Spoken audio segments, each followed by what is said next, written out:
আজ আমি বানাবো সজনে শাকের ভর্তা। সজনে শাকটাকে ভালো করে ছাড়িয়ে ভালো করে পরিষ্কার করে ধুয়ে নিয়েছি। শাকটাকে ভালো করে ধুয়ে প্রেসার কুকারে বসিয়ে দিয়েছি। 2 কাপের মতন জল দিয়েছি। 2টো হুইসেল আনবো, শাকটা কিন্তু সেদ্ধ হয়ে যাবে। এর মধ্যে কোনো লবণ দেওয়া হয়নি। সজনে শাকটা আমাদের সেদ্ধ হয়ে গেছে। এদিকে কড়াই বসিয়ে দিয়েছি, 1 চামচের মতন তেল দিয়েছি। 2টো শুকনো লঙ্কা ফাটিয়ে দিয়ে দিলাম। শুকনো লঙ্কাটা ভাজা হয়ে গেছে। এইদিকে আমি একটুখানি আদা দিয়ে দিই, আর এদিকে একটু বেশি করে রসুন দিয়ে দিলাম। এগুলোকে এখন সুন্দর করে ভেজে নেব। সামান্য একটু কালো জিরা দিলাম।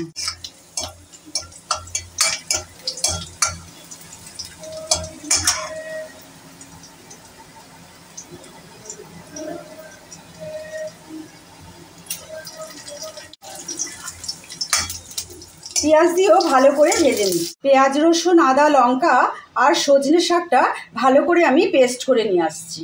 এদিকে আমাদের তেল গরম হয়ে গেছে, কালো জিরা দিয়ে দিই, সামান্য একটু আর বেশ অনেকটা পরিমাণে রসুন দিলাম।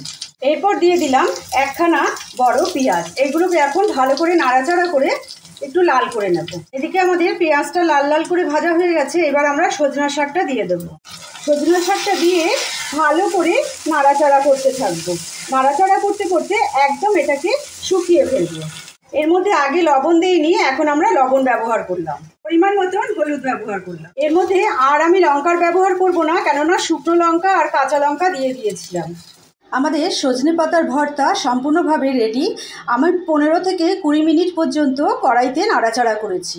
যদি ভালো লাগে আমার এই ছোট্ট চ্যানেলটা, অবশ্যই কিন্তু লাইক, শেয়ার, কমেন্ট, সাবস্ক্রাইব অবশ্যই কিন্তু একটা করবেন।